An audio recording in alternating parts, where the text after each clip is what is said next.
عیسائیوں نے تصوف یا رہبانیت اپنے اوپر طاری کی، اللہ تعالیٰ نے وہ بھی نہیں تھی فرض کی بھی، ٹھیک، اللہ نے ان کے اوپر بھی فرض نہیں تھی کی، لیکن انہوں نے جب اپنے اوپر طاری کر لی پھر اس کا حق بھی ادا نہ کر سکے۔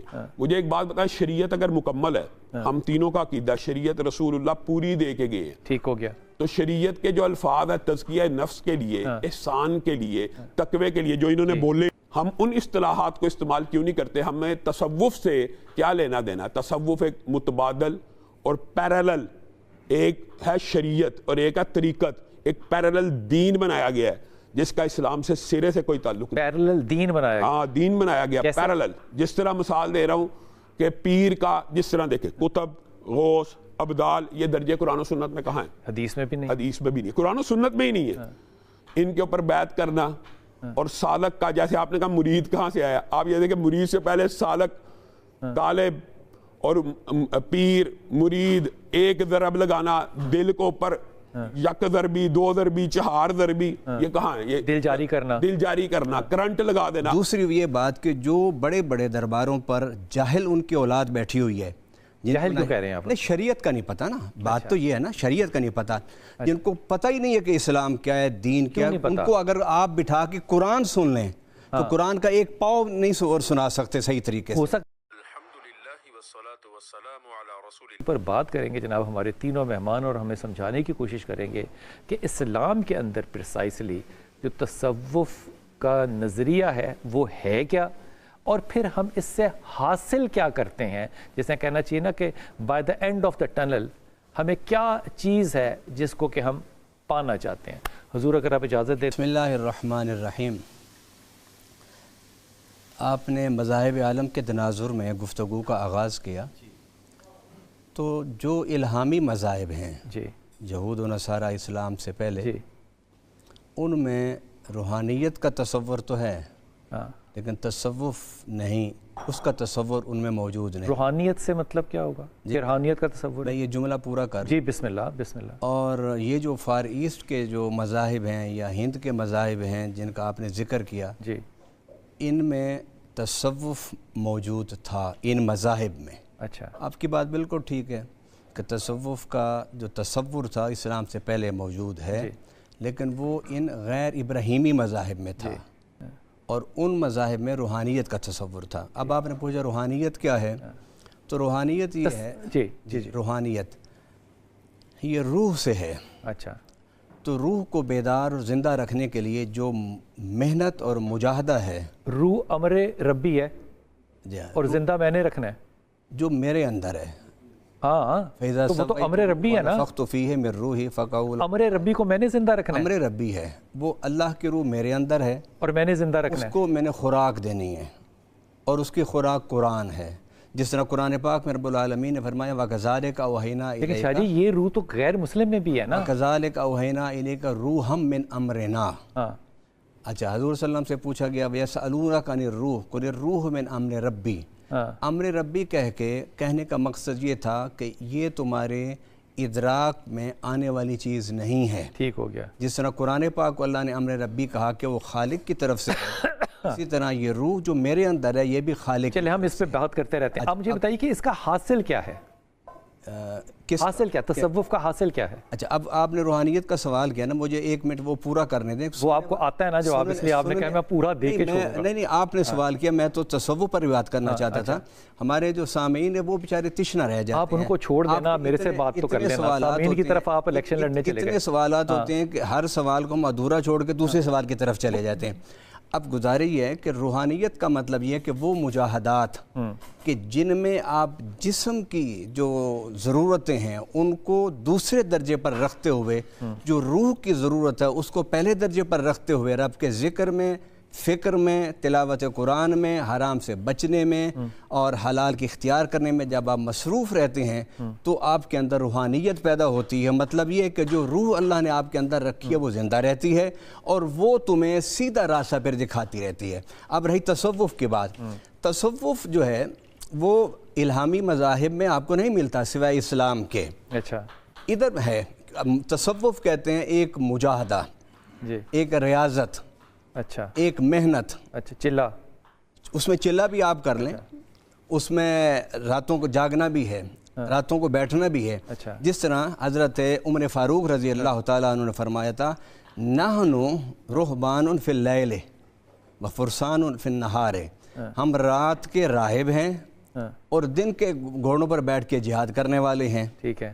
تو یہ جو رات کا جاگنا، خلوتوں میں بیٹھنا، رب کو ذکر کرنا، صبح گھوڑے پہ بھی بیٹھنا ہے گھوڑے پر اس کال کے مطابق، صبح گھوڑے پہ بیٹھ کے جہاد بھی کرنا ہے. جہاد کرنا ہے نا، آدھا کرنے سے پھر تصوف نہیں ہوگا. جہاد کرنا ہے. اب جہاد جو ہے ہمارے لیے تو اب جہاد نفس ہے نا.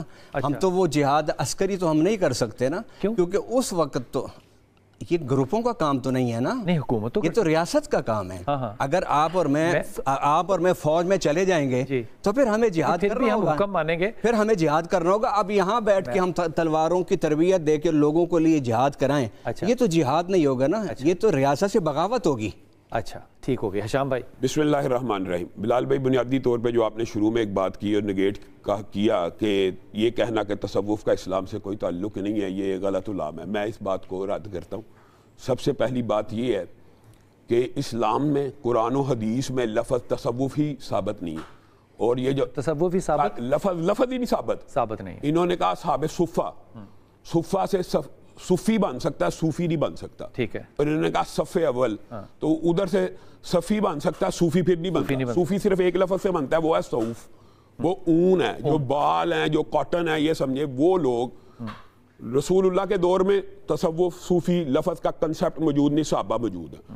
تابعین کے دور میں تابعین کا لفظ موجود ہے، صوفی کا لفظ موجود نہیں. تبع تابعین کے دور میں تبع تابعین کا لفظ موجود ہے، صوفی کا لفظ ہی موجود نہیں ہے. تو جو چیز ایگزسٹ ہی نہیں کرتی اس کو آپ اسلام کے اندر اگر زبردستی ڈالیں گے تو اس کا اسلام کے ساتھ کوئی تعلق نہیں. تو یہ ہم نے ڈالا ہے، یہ ڈالا گیا. آپ اس کو بدعت سمجھتے ہیں؟ میں اگلی بات پوری مکمل کر. صوف کا لفظ اس وجہ سے آیا کہ وہ لوگ جنہوں نے دنیا کی چمک دمک کو چھوڑ کر پرانے یعنی معمولی نوعیت کے کپڑے پہن کے اپنی زندگی کو گزارنا شروع کیا. یہ 3 صدی ہجری کے اندر یہ کام شروع ہوا، 3 اور 4 میں. ہاں، اور انہوں نے اپنے آپ کو صوفی کہنا شروع کیا. بنیادی طور پہ جس بات کی طرف آپ اشارہ کرتے ہیں کہ یا شفاعت بھائی نے اشارہ کیا، اللہ تعالیٰ نے اس کا بھی قرآن پاک میں رد کیا. وَرَهْبَانِيَّةً ابْتَدَعُوهَا. یہ عیسائیوں نے تصوف یا رہبانیت اپنے اوپر طاری کی. اللہ تعالیٰ نے وہ بھی نہیں تھی فرض کی بھی، ٹھیک، اللہ نے ان کے اوپر بھی فرض نہیں تھی کی، لیکن انہوں نے جب اپنے اوپر طاری کر لی پھر اس کا حق بھی ادا نہ کر سکے. مجھے ایک بات بتائیں، شریعت اگر مکمل ہے، ہم تینوں کا عقیدہ شریعت رسول اللہ پوری دے کے گئے ہیں، ٹھیک ہو گیا. تو شریعت کے جو الفاظ ہے تزکیہ نفس کے لیے، احسان کے لیے، تقوی کے لیے جو انہوں نے بولے ہیں، جی، ہم ان اصطلاحات کو استعمال کیوں نہیں کرتے؟ ہمیں تصوف سے کیا لینا دینا؟ تصوف ایک متبادل اور پیرالل، ایک ہے شریعت اور ایک ہے طریقت، ایک پیرالل دین بنایا گیا ہے جس کا اسلام سے سرے سے کوئی تعلق نہیں. پیرالل دین بنایا گیا؟ ہاں، دین بنایا گیا پیرالل. جس طرح مثال دے رہا ہوں کہ پیر کا جس طرح دیکھیں کتب، غوث، ابدال، یہ درجے قرآن و سنت میں کہاں ہیں؟ حدیث میں بھی نہیں، حدیث میں بھی نہیں، قرآن و سنت میں ہی نہیں ہے. ان کے اوپر بیعت کرنا اور سالک کا، جیسے آپ نے کہا مرید کہاں سے آیا، آپ یہ دیکھیں مرید سے پہلے سالک، طالب اور پیر، مرید، ایک ضرب لگانا دل کو اوپر، یک ضربی، 2 ضربی، 4 ضربی، یہ کہاں ہے؟ یہ دل جاری کرنا، دل جاری کرنا، کرنٹ لگا دینا. اب دل جاری کرنے کی ایک نئی قسم آئی ہے. پہلے تو اخوان وغیرہ ہوتے تھے، وہ کہتے ہیں قلب جاری ہو جاتا ہے ذکر الہی سے، تو بندہ کہتا ہے یار ذکر الہی سے تو دل جاری ہو جاتا ہے. اب وہ ہاتھ لگانے سے کرنٹ آتا ہے. اب وہ کہتے ہیں کہ نہ صرف جاری ہوتا ہے بلکہ میں کسی کو چھوں گا اس کو بھی کرنٹ پڑ جائے گی. پڑتا بھی ہے، وہ لوگ گھومتے پھرتے ہیں. اب بتائیں رسول اللہ صلی اللہ علیہ وسلم کے دور میں کسی صحابی نے ایسا عمل کیا، یا رسول اللہ نے کسی کو کرنٹ لگایا ہو، یا صحابہ نے کسی کو آگے ایسے کام کیے ہو؟ یہ جو بنیاد ہے، میں کہتا ہوں یہ بنیاد ہی، آپ تصوف کو اگر کہیں گے نا احسان، جو ہمارے درمیان مشترک چیز ہے کہ احسان ہے، کلچرل کر لیں عبد اللہ، کہ اللہ کی ایسے عبادت کرو جیسے تم اللہ کو دیکھ رہے ہو. یہ اگر آپ بات کریں گے احسان ہے، تقوی ہے، تزکیہ نفس ہے، فکر آخرت ہے، ترک دنیا، ان سب اصطلاحات کو قبول کیا جائے گا، لیکن لفظ تصوف کو قبول نہیں کیا جائے گا. نہیں کیا جائے گا. وقفہ لیں گے، واپس آئیں گے اور سوال چھوڑ کے یہ جا رہا ہوں کہ تصوف فرض کیجئے کہ کوئی ہے، کوئی بزرگ ہیں، کوئی پیر ہیں، جو بھی ہیں، وہ حاصل کرنا کیا چاہتے ہیں یا مریدوں کو وہ کس طرف لے کر جانا چاہتے ہیں؟ جیسے کہ ہم عام طور پہ اپنے بزرگوں سے سنتے ہیں کہ جو بزرگ ہیں وہ 70 ہزار اپنے مریدین جو ہیں وہ تب تک جنت میں نہیں جائیں گے جب تک وہ ساتھ نہیں ہوں گے، بڑے بڑے بزرگوں کے بارے میں. کیا یہ مقصد ہوتا ہے ہمارا، یا اس تصور کو ہم نے کوئی زیادہ غلط سمجھا ہے؟ واپس آئیے. چھپی ہوئی طاقت ہے، آپ سے مراد پیران پیر ہے یا تصوف کے جاننے والے لوگ ہیں جن کو کہ آپ سمجھتے ہیں کہ آپ کو اللہ نے عطا کر دی ہے اور آپ وہ فیض آگے جاری کر رہے ہیں، وہ کون سی طاقت ہوتی ہے؟ سب سے پہلی بات تو یہ ہے کہ میں ایک کلیئر کرنا چاہتا ہوں کہ یہاں جتنی تصوف کی حمایت میں میں گفتگو کروں گا اس کا مقصد آج کے پیر نہیں ہے. اچھا، یہ جو لکڑ پیر تو فلاں پیر تو فلوں پیر، لکڑ پیر ہوتا ہے، اب ہیں ٹالی پیر، پیر شادی شہید، یہ مطلب بے شمار پیر بیٹھے ہوئے ہیں. اچھا، یہ تو مذاق ہی ہو گیا نا. نہیں، میں یہ کہنا چاہتا ہوں کہ اکثر میں جب پبلک میں بات کرتا ہوں مجھے لوگوں کی بات پہنچتی ہے نا، اچھا، قطعاً کو یہ نہ سمجھے کہ تصوف کی حمایت میں جو ہم دلائل دیں گے یا بات کریں گے وہ آج کے کسی بھی پیر کی فضیلت نہیں ہے. ایک بات اندرونی کیفیت کوئی نہیں ہوتی، پھر اندرونی کیفیت سے کوئی وہ کہتے ہیں سینے سے لگا لیں تو ٹرانسفر ہو جاتا ہے، وہ والا کوئی چکر؟ میں نے تو ایسی کوئی چیز نہیں دیکھی. اچھا، محسوس. دوسری یہ بات کہ جو بڑے بڑے درباروں پر جاہل ان کی اولاد بیٹھی ہوئی ہے، جاہل کیوں کہہ رہے ہیں آپ؟ نہیں، شریعت کا نہیں پتہ نا، بات تو یہ ہے نا، شریعت کا نہیں پتہ، جن کو پتہ ہی نہیں ہے کہ اسلام کیا ہے، دین کیا ہے. ان کو اگر آپ بٹھا کے قرآن سن لیں تو قرآن کا ایک پاؤ نہیں سنا سکتے صحیح طریقے سے. رہی بات آپ اب آ جائیں، یہ پیر کا لفظ جو ہے نا یہ ہمارے ہاں ایران میں یعنی فارسیوں میں اور ہمارے ہاں اردو میں ہے. یہ ہمارے ہاں اردو میں ہے یہ لفظ. جو اصل لفظ جب سے اس تصوف کا آغاز ہوا سن 2 ہجری، دوسری صدی میں، تیسری میں نہیں، دوسری میں اس کا ہوا. اس وقت اس کو شیخ کہا جاتے تھے. اور شیخ کا معنی کیا ہوتا تھا؟ نہیں، شیخ کا معنی میں بیٹھتا تھا. شیخ کا معنی یہ ہوتا ہے الشیخ من لہ مہارت فی فن من الفنون، کہ وہ کسی فن میں مہارت رکھتا ہو. اب وہ کون سا فن تھا؟ مثلا نبی پاک صلی اللہ علیہ وسلم نے بھی فرمایا کہ سل المتجرب لا تسل العالم، کہ متجرب سے پوچھو، عالم سے نہ پوچھو.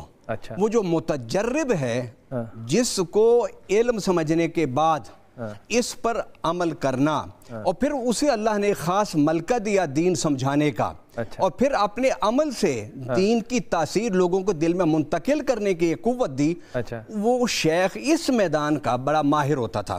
مثلا حضور داتا صاحب کو دیکھ لیں، ایک شخص آیا آپ کے پاس مرید ہونے کے لیے. مرید کا مطلب یہ ہوتا ہے کہ آپ ایڈمیشن لینے کے لیے نہیں، مرید یہ جس سے آپ مطمئن ہیں، اس کے علم سے، اس کے عقیدے سے، اس کے عمل سے آپ اس کے ساتھ وابستہ ہو جائیں. ٹھیک.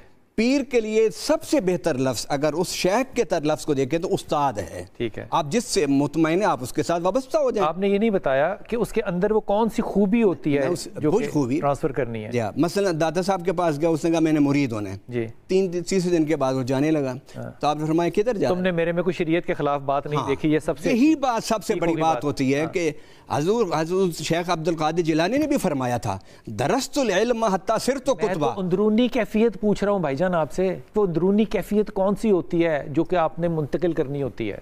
کوئی ہوتی بھی ہے کہ نہیں ہوتی ہے؟ یعنی اندرونی کیفیت میں یہی تو بتا رہا ہوں کہ انسان اپنے زبان سے، اپنے عمل سے اس میں اسلام کے عقائد کی تاثیر پیدا کرتا ہے. اچھا، اس کو اپنی صحبت سے مطمئن کرتا ہے، اسے اسلام کی طرف مائل. اندرونی کیفیت کوئی نہیں ہوتی پھر؟ اندرونی کیفیت سے کوئی وہ کہتے ہیں سینے سے لگا لیں تو ٹرانسفر ہو جاتا ہے، وہ والا کوئی چکر؟ میں نے تو ایسی کوئی چیز نہیں دیکھی. اچھا، محسوس بھی نہیں. مجھے نہ دور نبوی میں ایسی کوئی چیز نظر آئی ہے، نہ دور صحابہ میں، نہ تابعین میں، نہ تبع تابعین میں، نہ ائمہ محدثین. ائمہ محدثین اور صوفیاء کا دور ایک ہے. ٹھیک ہے، ایک دور سے شروع ہوتا ہے. ٹھیک ہے. یعنی تصوف کو ایک پروجیکٹ دینے کے بعد پھر اس کے ایک دکانداری اس کو بنا لینی کہ نسلیں اس پر پل رہی ہیں، اس کے اسلام میں کوئی تصور نہیں ہے. حضور کشف کیا چیز ہے؟ کشف یہ ایک ہے اصطلاح. کیا ہے یہ؟ کہ دوسرے کے سوچ کو پڑھ لینا، دوسری کی سوچ کو جان لینا. یہ بے پردگی نہیں ہے؟ جی، یہ بے پردگی نہیں ہے؟ یہ اب اس کے مختلف مراحل ہیں. مجھے اللہ تعالیٰ کے رسول کی حدیث مجھے صحیح کیجیے گا کہ اللہ اگر میں دیکھتا، میرا بس چلتا تو جو کسی کے اندر جھانک رہا تھا میں اس کی آنکھ میں نیزہ مار دیتا. تو کسی خیال کو پہنچنا تو یہ تو کشف نہیں ہوگا شاہ جی. بلال صاحب یہ موضوع جو ہے یا یہ بات جو ہے اس کو مختلف رنگ دیے جا سکتے ہیں. ٹھیک ہے، مختلف انداز اور مختلف طریقے. جلدی سے بتا دیے کشف بھائی، آپ کا کشف کیا چیز ہے؟ پھر میں اگلے سوال پہ جانا ہے جو اصل سوال ہے میرا. قرآن پاک میں کشف کا لفظ آیا ہے اچھا وہ تو قیامت کے حوالے سے فکشفنا عنک غطاءک فبصرک الیوم حدید، اچھا کہ ہم تمہاری نگاہیں تیز کر دیں گے. دنیا میں جو کشف کا لفظ ہے نا وہ ہے کاشف کے صیغے میں آیا ہے. اچھا کہ اللہ اگر کسی کو کوئی تکلیف دینا چاہتا ہے تو اس کو کوئی دور نہیں کر سکتا. کشف کا معنی دور کر دینا، کھول دینا. اچھا لیکن جو صوفیاء کے ہاں کشف کی اصطلاح ہے اس کا مطلب یہ کشف الحقائق، اچھا کہ وہ اپنے ساتھ جن شاگردوں کو، یہ مریدوں کا لفظ میں نے تو آپ کو اچھا نہیں لگتا؟ نہیں اچھا نہیں، میں نے کہیں زیادہ پایا نہیں ہے یہ. اچھا استاد اور شاگرد کے درمیان جو رشتہ ہوتا ہے اور اس کے مسلسل پڑھنے سے، ان کی نشستوں میں بیٹھنے سے، ان کی علمی گفتگو کرنے سے، اس کے نزدیک جو چھپے ہوئی حقیقتیں ہوتی ہیں، جو مطالعے سے، تحقیق سے انسان کے سامنے آتی ہیں، وہ اللہ کے مطلب ہے کہ شیخ کامل جس کو کہتے ہیں، جو عالم ہوتا ہے، جو فقیہ ہوتا ہے، جو مفسر ہوتا ہے، جو محدث ہوتا ہے، اس کی صحبت میں بیٹھ کے جب وہ بیٹھتا ہے، سنتا ہے، تو ان کے جملوں سے، ان کی صحبت سے اس کے بند جو گریں ہوتی ہیں وہ کھل جاتی ہیں. اس کے علم میں اضافہ ہوتا ہے. ہاں نہیں، علم میں اضافہ اور بات ہے. میں ایک مثال دیتا ہوں لیکن میں تفصیل سے نہیں بتا سکتا. بہت ساری ایسے باتیں تھیں جو میرے ذہن میں ایک گرہ کی طرح لگی ہوئی تھیں. سوال تھے. پھر آپ حشام بھائی کے ساتھ بیٹھے، گرہ کھل گئی، علم میں اضافہ ہوا. کے ساتھ گرہ اور پکی ہوتی ہے بیٹھنے سے. آپ بات کو مشکل کیوں بتا رہے ہیں؟ ایک مسلم سکولر تھے، بہت پائے گئے، میں ان کا نام بھی لے لینا چاہتا. میں نے ان کی ایک کتاب پڑھی. اچھا ایک کتاب پڑھی اور اس کتاب کو پڑھنے کے بعد ایک سطر سے جو میرے ذہن میں زمانہ طالب علمی سے بہت ساری چیزیں الجھی ہوئی تھیں. اس میں کشف کا کیا تعلق ہے یار؟ کشف کا معنی کشف الحقائق، میں پہلے کہہ چکا ہوں نا. اللہ والوں کے پاس جب آپ بیٹھیں گے تو اللہ والے جو علم کے بعد جو عمل کرتے ہیں اور ذکر کرتے ہیں، جس کا قرآن پاک میں ہے وَيَذْكُرُونَ اللَّهَ قِيَامًا وَعَلَىٰ جُنُوبِهِمْ وَيَتَفَكَّرُونَ فِي خَلْقِ السَّمَاوَاتِ وَالْأَرْضِ، کہ میرے جو بندے ہوتے ہیں علم والے. کمال ٹیکنالوجی ہے کہ آپ نے ایک بات نہیں سمجھائی ابھی تک کہ کشف ہے کیا چیز. میں نے کشف کیا ہے؟ وہ ساری رات یوسف زلیخا کا قصہ سنتے رہے. صبح اس نے پوچھا کہ یوسف تو مجھے بتائیں نا، زلیخا مرد تھی کہ عورت بات کر دی ہے. میں یہی کہہ رہا ہوں کشف کا معنی آپ جو بتا رہے ہیں وہ ہے نالج. ایک کیمسٹ کے پاس بیٹھیں گے آپ کو کیمسٹری کا آ جائے گی، فزکس کے پاس بیٹھیں گے فزکس کا آ جائے گی. کشف کہاں سے آ گیا؟ کشف کا معنی لغوی میں نے بتایا کہ کھل جانا، پردہ اٹھ جانا. علم ہے، آپ کو پہلے نہیں پتا تھا، پتہ ہے. میں اب دیکھیں وہ پتہ ہے.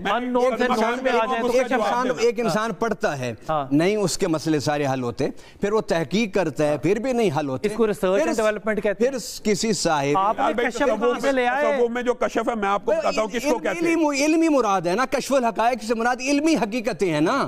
میں اور آپ سے کیا کہنا؟ لال بھائی بنیادی طور پہ بات یہ دیکھیں نا، انہوں نے ایک بات کی ہے اور یہ بات کسی حد تک ان کی بات سے تو مجھے اتفاق ہے. اچھا. اور یہ دیکھیں بنیادی طور پہ ایک بندہ شریعت کا پابند نہیں، ٹھیک، ایک بندہ شریعت کا پابند نہیں، نماز نہیں پڑھا 5 وقت کی، اچھا، اور گندگی میں لپٹا ہوا ہے اور طہارت سے کوئی تعلق نہیں، 5 دن نہایا نہیں، فقیر ہو گیا نا. وہ فقیر. اچھا بات سنیں، وہ ایکسکلوسیو ہے. یہ تصوف کے آج کل جو کے سلسلے جن کی انہوں نے بھی رد کیا جی، یہ کیسے چلتا ہے. چلے دوسری میں پیروں کی تصوف کی اصطلاح استعمال کرتا ہوں.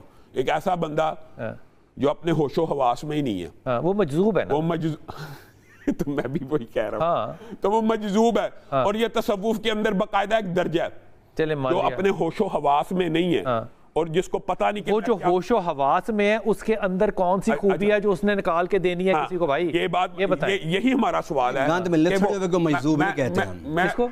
گاند میں لتھڑے ہوئے، گاند میں نہیں، لیکن ہوش و حواس سے جو ہے اس کو بھی مجذوب نہیں کہتے. تصوف کی اصطلاح میں اسے مجذوب نہیں کہہ رہے، مجذوب کہہ رہے ہیں. مجذوب نہیں کہتے. مجذوب وہ جو جذب ہو گیا اور اس کو گرد و پیش کا کوئی حال. اصطلاحات ہیں تصوف میں. اچھا، آپ مجذوب کو اس انداز سے نہ پیش کریں. یہ تصوف کی ایک خوبصورت اصطلاح ہے. اب اس پر بات یہ بات ہے، میری بات مکمل ہو جائے پھر آپ کر لینا.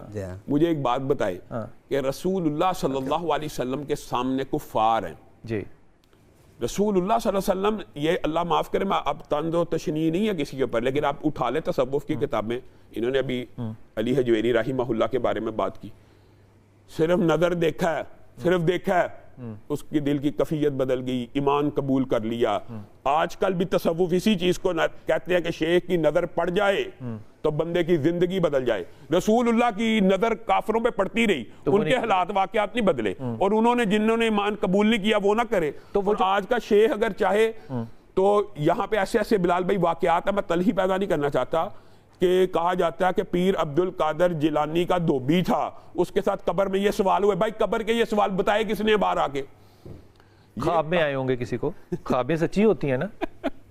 تو یہ جو پورے کا پورا متبادل ایک شریعت اور ہے، طریقت اور ہے. اب انہوں نے کیا مجذوب ایک اصطلاح ہے تصوف کی پاکیزہ، یہ اصطلاح قرآن و حدیث میں کہاں ہے؟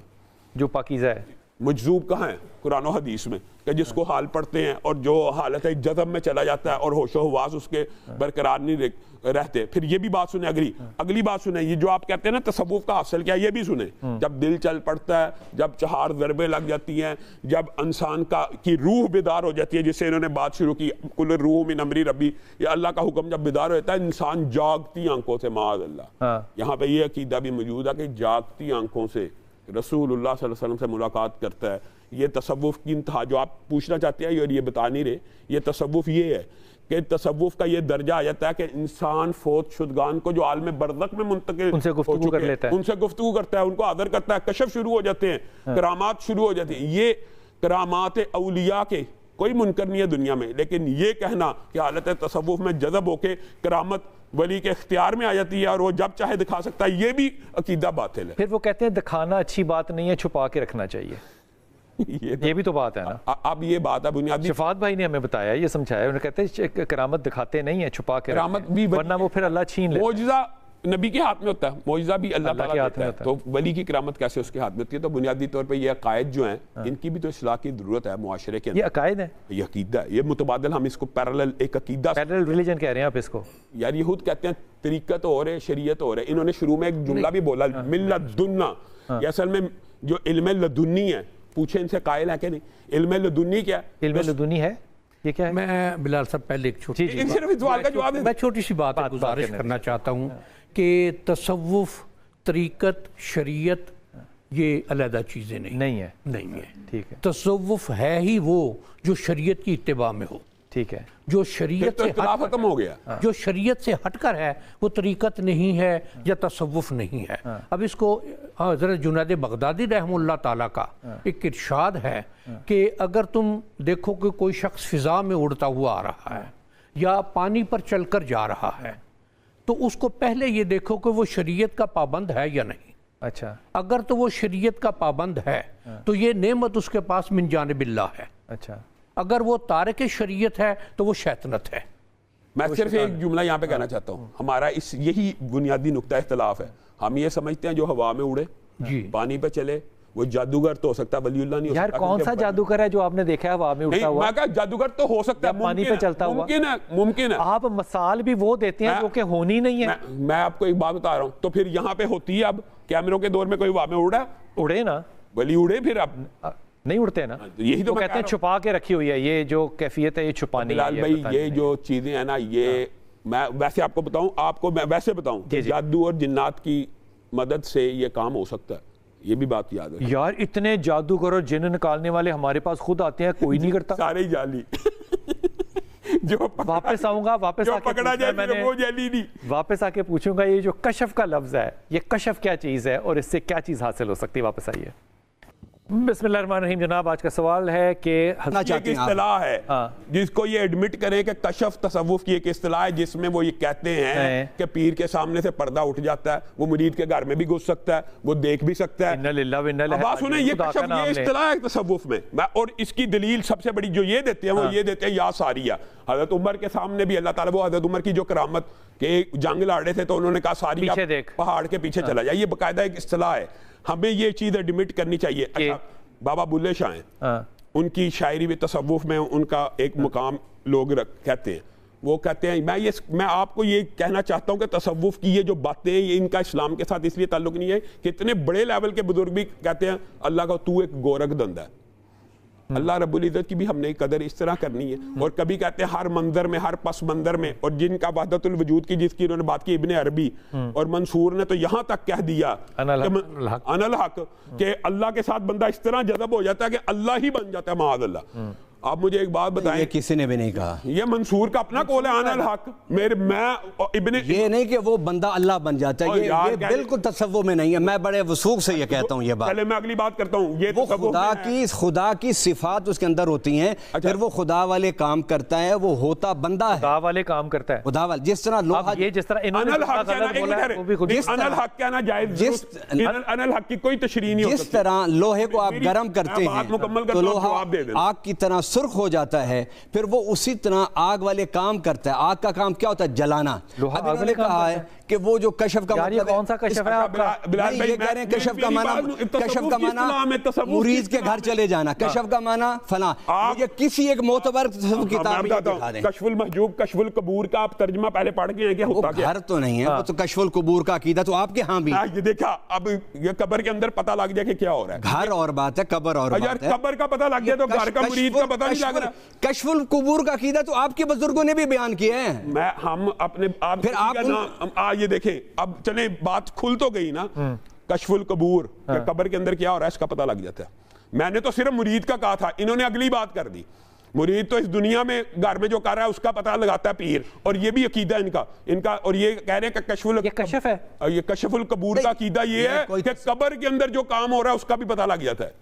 اب وہ کہتے ہیں, اور انہوں نے یہ کہہ رہے ہیں کہ یہ عقیدہ ہمارے ہاں بھی پایا جاتا ہے. آپ کے ہاں بھی ہے. آپ صرف یہ بتا دیں, اچھا جی ایک سیکنڈ, آپ صرف یہ بتا دیں کہ کشف القبور ہے کیا, پھر آپ صرف یہ بتا دیں. دیکھیں کشف القبور جو کتابوں میں ہے نا, ہم نے جو بتانا ہے نا وہ صحیح ہے غلط ہے اس کی بحث تو ہم بعد میں کریں گے. اچھا, کشف کا مطلب یہ کہ آپ آنکھیں بند کر کے جب درود شریف پڑھتے ہیں, استغفار پڑھتے ہیں یا سورہ الم نشرہ پڑھتے ہیں تو آپ کا وجدان کہتا ہے. یہ کیا چیز ہے وجدان؟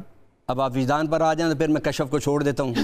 ابھی آپ میری کشف کی بات, آپ چیزوں کو مشکل کیوں بناتے ہیں؟ چلو آپ میری بات کشف کی تو پوری ہونے دیں. اچھا, اس کا وجدان, اس کا دل, اس کی سوچ, اس کی فکر, وہ یہ کہتی ہے کہ یہ قبر میں جو مردہ ہے وہ اس حالت میں ہے. تو یہ بدگمانی ہوئی نا. بدگمانی کیسے ہوئی؟ گمان کر رہا ہے یہ اللہ. یہ اب آپ نے جو سنی یہ بھی سوچے, یہ ضروری ہے کہ یہ خیال جو وجدان میں ہے یہ کہہ رہا ہے کہ وہ کیا ہو رہا ہے, یہ کیا بات ہے؟ کشف القبور جو ہے تمام مسالے کے بڑے بڑے جید علماء نے اپنی کتابوں میں لکھا ہے. اگر آپ غلط کہنا ہے تو پھر ان کو غلط کہیں نا. یہ دلیل ہے کہ فلان کے بندے نے کہا. اچھا یہ دیکھیں, اب میں آپ کو ایک بات بتاتا ہوں, یہاں تک ایگری ہو گئے ہیں نا. اب یہ بتائیں کہ یہ کیسے پتہ لگے گا کہ یہ جو ان کے وجدان میں خیال آیا یہ اللہ کی طرف سے؟ آپ لوگوں کو کہیں بیٹھے بیٹھے بہت سارے خیالات آتے ہیں اور وہ ٹھیک ہو جاتے ہیں. لما تم من ملک و لما تم من شیطان بھی تو ہے نا, ایک خیال شیطان کی طرف سے آتا ہے, ایک خیال دیکھیں شیطان کے دل میں شیطان ڈالے گا نا. اگر کوئی اللہ کا ولی ہے تو اس کے دل میں شیطان تو نہیں ڈالے گا نا, وہ تو اللہ ڈالے گا نا. جو اللہ کا ولی ہے اس کو بھی شیطان وسوسے ڈالتا ہے, آپ کو کس نے کہا نہیں ڈالتا؟ وسوسے اس کے لیے بھی ہے, وہ اندر سے پھر شیطان ہوگا. اس سے لا حول ولا قوت الا باللہ, شیطان کے بغیر ولی کے پاس شیطان نہیں آ سکتا. میں کہتا ہوں ولی کے پاس شیطان آ ہی نہیں سکتا. آپ اس موقع کو کیوں نہیں لیتے؟ آپ قرآن کی آیت ہے کہ قرآن تو یہ کہتا ہے, قرآن تو یہ کہتا ہے کہ اللہ کے ولیوں سے شیطان بھاگتا ہے, لیکن شیطان ان کو بھی گمراہ کرنے کی کوشش کرتا ہے. پھر اگر ولی کے پاس شیطان آتا ہی نہیں ہے تو وہ گناہ کیسے کرتا ہے؟ گناہ کا موجود ہونا بتا. کس ولی نے گناہ کیا ہے یار؟ صحابہ سے گناہ سردہ تمہیں آپ کہتے ہیں ولی گناہ نہیں کرتا. کس صحابی سے ہوئے ہیں؟ ماعز بن اسلمی سے. وہ ایک روایت ہے, تو پھر یار کمال ہے, ایک روایت, اور اس روایت پر میں ایک بڑی جملہ بول رہا ہوں, میں ایک بڑا جملہ بول رہا ہوں. اس حضرت ماعز کی حدیث پر آپ پڑھ لیں محدثین کو اور اس کے نقادین کو, انہوں کتنی شدت کے ساتھ اس بات کی ہے. اچھا ویسے آپ کو یہ بات اچنبھا نہیں لگ رہی کہ وہ کہتے ہیں ولی کے پاس شیطان آتا ہی نہیں گمراہ کرنے کے لیے؟ یہ بات جو آپ کے پاس ٹرمز ہیں, آپ کو ٹرمز کا ایکسپلینیشن بھی نہیں آتی اور ٹرمز ایگزسٹ کرتے ہیں. مجھے ایک بات بتائیں, کم از کم انہوں نے یہ ایگزسٹ تو مان لیا نا کہ کشف القبور کے بھی یہ قائل ہے, اور اس کی آپ سب قبر کے اندر حالات اگر نہیں آپ بھی قائل ہیں. دیکھیں یہ دلیل یہ دے رہے ہیں کہ آپ بھی قائل ہیں, میں آپ کے سامنے بیٹھا ہوا کہہ رہا ہوں میں نہیں قائل. اور یہ کل کے پروگرام میں رکھ لیں, اور یہ کہہ رہے ہیں کہ فلاں عالم, میں اور شاہ جی چلے جاتے ہیں کہیں کلفہ کھانے کے لیے. نہیں کلفہ نہیں, آپ بحث کر لیں, اسی فورم پر بحث ہوگی. میں ایک ہی بات کرتا ہوں, ان کو بات سمجھ آ جائے گی. ہمارے ہم چلتے ہیں ہمارے صاحب کشف کے حوالے سے تمام مسالے کی کتابیں لے کر آؤں گا, میں دکھاؤں گا کہ یہ ایک مسئلہ ہے, متفقہ مسئلہ. اب یہ ایک الگ بحث ہے. بلال بھائی ایک بات صرف کروں گا, آپ کو سمجھ آ جائے گی. رسول اللہ صلی اللہ علیہ وسلم نے کہا خواب نبوت کا 46واں حصہ ہے, سچے خواب, اور جس وقت خواب آ رہا ہوتا ہے اس وقت بھی پتہ نہیں ہوتا یہ سچا ہے کہ جھوٹا ہے. بالکل تو یہ کشف القبور میں پتہ لگ جاتا کہ یہ سچا یا جھوٹا. تو اچھا آپ بتائیے. فَاسْأَلُوا أَهْلَ الذِّكْرِ إِن كُنتُمْ لَا تَعْلَمُونَ. اہل ذکر سے اگر تمہیں نہیں پتا تو اہل ذکر سے سوال کرو. وہ اہل ذکر کون ہے؟ اہل علم. اہل ذکر اہل علم کا اوپر کا درجہ. ٹھیک ہے. ایک اہل علم ہے. یہ اہل علم اپنے آج کے دور میں پی ایچ ڈی آپ کہہ لیں. اچھا ان سے پوچھیں. ان سے پوچھیں. یعنی اس کا مطلب ہے عرفانی صاحب سے پوچھیں, ہم دونوں سے نہ پوچھیں. میں بھی PhD تو ہوں. اچھا اہل علم سے پوچھیں. اہل علم سے پوچھیں. اب بات یہ ہے کہ کوئی بھی اب مثلا قرآن مجید کے یہ کہہ کے نا آپ نے شاہ جی سارے پیروں فقیروں پہ آپ نے کاٹا لگا دیا. اہل علم تو ممبر ہے. ہاں تو پھر یہ بزرگ کہاں سے آ گئے؟ نہیں تو ضروری ہے کہ ان کے پاس علم نہ ہو. بالکل ممکن ہے, لیکن وہ ایک پروسیس میں سے گزرے ہیں نا. جی ان کے پاس کوئی پروسیس ہی نہیں ہے. ان کے پاس پروسیس یہ آپ کیسے کہہ سکتے ہیں کہ ان کے پاس پروسیس نہیں؟ یہ حالیہ کہہ رہے ہیں خان کا گدی نشین کا بیٹا گدی نشین. باپ تھا, قبر تھی, بیٹا ہے, اس طرح چل رہا ہے نا سلسلہ. اس کے پاس جو ہے وہ پنجاب یونیورسٹی کی ڈگری ہے یا پنجاب یونیورسٹی سے آگے تعلیم حاصل کی ہے یا مدرسے سے. تو ایک پروسیس ہے نا جو حالات حاضرہ پہ ہے. جی تو اس کو تو سمجھا جا سکتا ہے نا کہ اس کا علم جو ہے اس کی بنیاد یہ ہے. جب ہم کہتے ہیں کہ اہل علم سے پوچھو, وہ اہل علم سے مراد عالم ہوگا نا جو ایک نصاب میں سے نکلا ہوگا, اپنی فیلڈ کا اسپیشلسٹ ہوگا. ہاں اپنی فیلڈ کا اسپیشلسٹ ہوگا. تو پھر یہ ایک جس کے پاس سوال ہے, ہاں جو اب اس نے سوال کر لیا, اس کو جواب ملا, اس کا اطمینان ہوا, کیا یہ کشف نہیں ہے اس کے لیے؟ بالکل بھی نہیں. اچھا جی یہ کشف کیسے ہو سکتا ہے؟ مثال کے طور پہ میرا اس کشف کے ہم قائل ہیں. اس کشف کے ہم قائل ہیں. اس اندر اس کا ہم اس کشف کے قائل نہیں جو انہوں نے کہا کہ بیٹھے بیٹھے گمان کیا اس بندے کا مستقبل کیا ہوا, قبر میں وہ عذاب ہو رہا ہے, اس کے نہیں ہم قائل. اچھا بھائی جان بات سنیں نا. نہیں میں نے تو عذاب کی بات نہیں کی, ہو سکتا ہے انعام ہو رہا اچھا کل آپ عذاب کی طرف جا رہے ہیں. ہاں ابھی معاملہ یہ ہے کہ اگر میں نالائق انسان ہوں اور میں آپ سے اپنی تسکین چاہتا ہوں تو آپ غلط بھی کہیں گے تو میری تسکین ہو جائے گی. اگر میں خود قابل ہوں تو آپ تحقیق کرنی ہے, میری بات کی کروں گا, آپ کی بات سے میری تسلی نہیں ہوگی. یہ معاملہ یہ نہیں ہے کہ صرف اہل ذکر کوئی بھی ہوگا, یہ جس نے تسبیح اٹھائی ہوگی وہ اہل ذکر ہوگا. اہل ذکر سے موجودہ زمانے میں وہ حاکم ہوگا علم کے اوپر, اس کا پاؤں ہوگا اس زمانے لال بھائی. یہ حکمت کی باضابطہ اصطلاحات ہیں جس طرح انہوں نے ان الحق کی ڈیفینیشن کی ہے. میں کہتا ہوں بلے شاہ نے خود کہا کہ بلا شاہ آسانی مرنا, گور پیا کوئی اور. یہ ہے تصوف. یہ آپ اس کو ایڈمٹ نہ کریں اچھی بات ہے, میں تو چاہتا ہوں نہ کریں, اس چیز کو نہ اون کریں, معاشرے سے یہ عقیدہ بد ختم ہو جائے. ہمارا بھی یہی مطالبہ ہے. عقیدہ بد کہہ رہے ہیں آپ؟ ہاں میں عقیدہ بد سمجھتا ہوں. اللہ کے ساتھ مل جانا اور اللہ کی ذات کے ساتھ ایک ہو جانا, ایسا مرنا ہی نہیں, گور پیا کوئی اور, اس طرح کی باتیں کرنا. ہم اللہ معاف کرے میں کسی ولی کی پھر بعد میں یہ الزام آ جاتا ہے کہ یہ اولیاء اللہ کی توہین کرتے. ہم نہیں کرتے. عرفانی صاحب نے بات ہی یہاں سے شروع کی تھی کہ ابلیس کو حکم ملا سجدے کا, وہ بھی سجدہ تعظیمی تھا, وہ بھی عبادت کا سجدہ نہیں تھا, وہ بھی تعظیم کا سجدہ تھا, اور اللہ تعالیٰ نے حکم دیا, اس نے انکار کیا. یہاں پہ ہمارے معاشرے میں کیا ہے, اماموں کا رتبہ نبی سے بڑھائیں, نبی کو جو چاہے خدا کر دکھائیں. میں کہنا نہیں تھا چاہتا, لیکن بحث ہو رہی ہے. تصوف کیا ہے, یہ تو ہمارے ہاں عقیدہ ایگزسٹ کرتا ہے کہ نبی کریم صلی اللہ علیہ وسلم نور من نور اللہ. جب ہم نے یہ بات رکھی کہ نور کو جو فرشتہ ہے, جبریل امین نے بھی آدم کو سجدہ کیا تو بشر افضل ہو گیا, اور یہ حقیقت میں بھی اشرف المخلوقات کا سجدہ تھا, لقد خلقنا الانسان. تو انہوں نے کہا رسول اللہ صلی اللہ علیہ وسلم کو اب نور من نور اللہ کہہ دیتے ہیں کہ اللہ ہی کے نور کا حصہ ہے, تو پھر یہ بشر سے افضل ہو جائیں گے. الحمدللہ والصلاة والسلام علی رسول اللہ. الحمدللہ والصلاة والسلام علی رسول اللہ. الحمدللہ والصلاة والسلام علی